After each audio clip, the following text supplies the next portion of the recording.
Hey everyone, this video's a bit different. Usually I post short, fast tech news updates every day. Quick, to the point, and sharp. But today, I'm trying something new. The first ever Summarist Weekly. I've compiled this week's craziest tech and internet stories, all in one video. There are 7, maybe 8 stories.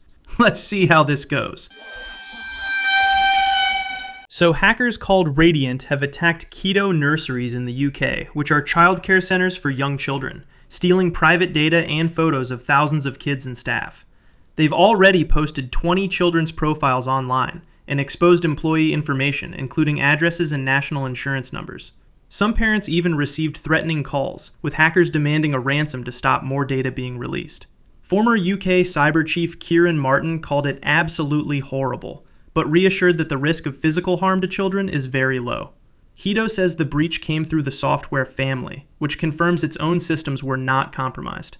The hackers admitted they are doing this purely for money, and police warn never to pay ransoms as it only encourages more attacks. This shocking case shows how criminals are now targeting children's data for profit, putting families and staff under serious stress. Oh my God, bro. Oh, hell. So, researchers at UC Irvine have revealed a creepy new spying trick. They discovered that high-sensitivity optical mice, with over 20,000 dots per inch, can pick up tiny desk vibrations that actually carry sound. If your computer runs compromised software, even something simple like a game, that raw mouse data can be secretly collected. Once processed with digital filters and AI, those vibrations can be converted into audio. In tests, the researchers achieved 42 to 61% speech recognition accuracy, effectively turning your mouse into a hidden microphone. It's similar to Cold War spy tactics, but AI now makes it possible with everyday devices. While it's only a proof of concept, it's a chilling glimpse into how everyday devices could betray us. So, the US government has shut down after Republicans and Democrats couldn't agree on a spending bill. Republicans control Congress, but they don't have enough votes in the Senate, so Democrats are blocking the bill. The fight is mainly about healthcare. Democrats want to keep subsidies and Medicaid funding, while Republicans want cuts. Because of this, about 750,000 federal workers are now on unpaid leave. Essential workers like border agents, police, and air traffic controllers will keep working, but without pay.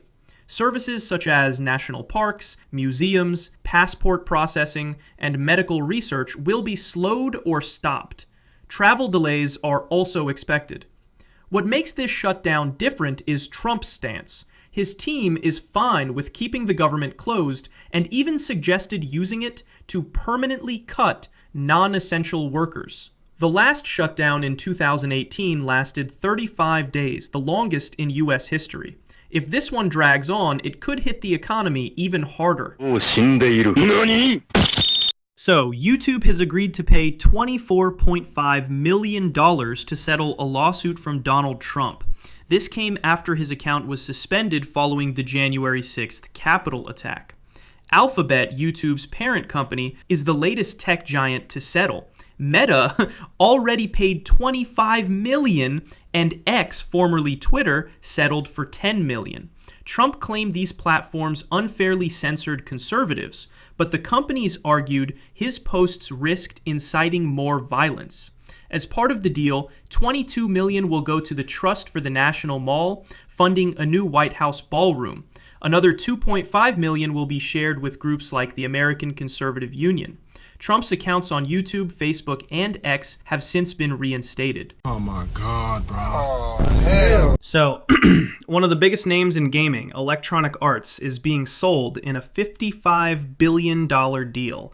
The buyers are Saudi Arabia's public investment fund, Silver Lake, and Jared Kushner's Affinity Partners.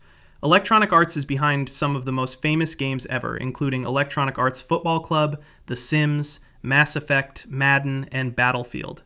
The deal will take the company private, meaning its shares will no longer trade on the stock market. At $210 per share, the price is a 25% premium over its market value.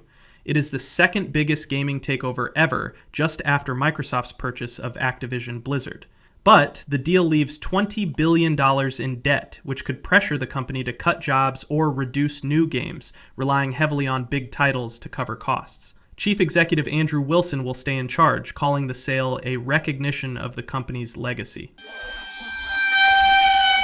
So, Vitalik Buterin, the co-founder of Ethereum, is speaking out against the EU's proposed chat control law. This law would force apps to scan everyone's private messages in the name of safety. But Vitalik says that's the opposite of security. Creating backdoors only makes people more vulnerable to hacks and surveillance. He warned, "You cannot make society secure by making people insecure." Vitalik also called out lawmakers for hypocrisy, since reports say officials want to exempt themselves, police, and military from the same rules.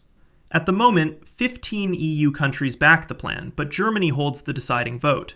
If Germany says yes, the law likely passes. If not, it dies. Critics argue it violates Europe's own privacy rights and could push people toward Web3 platforms built for privacy by default. And if that happens, Europe risks losing digital influence while creating even bigger cybersecurity risks.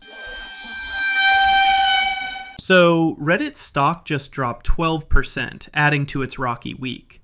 The fall came after data showed ChatGPT is pulling far less from Reddit, just 2% of answers this week, down from nearly 10% last month, and a 14% peak in September. Basically, Reddit went from being the life of the AI party to the guy everyone quietly unfriends. Even with the drop, Reddit was still the top social platform cited, averaging 4.3% in September, while LinkedIn barely registered at 0.4%. Since ChatGPT launched in 2022, Reddit has faced pressure as people turn to AI instead of forums. To fight back, it signed billion-dollar licensing deals with OpenAI and Google, and is building its own AI tools. Bloomberg says Reddit now wants dynamic pricing, getting paid more when its content is used more. Analysts warn Google and OpenAI hold the real power. For now, Reddit's main money still comes from ads, which jumped 84% to $465 million last quarter, its fastest growth in 3 years. So, Discord just confirmed it got caught in a data breach, but not the way people think.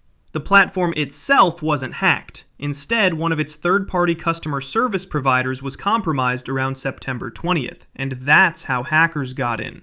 They managed to steal emails, usernames, real names, IP addresses, and some limited billing info like payment type and the last 4 digits of your card. A few users who had sent passports or driver's licenses for verification were also affected.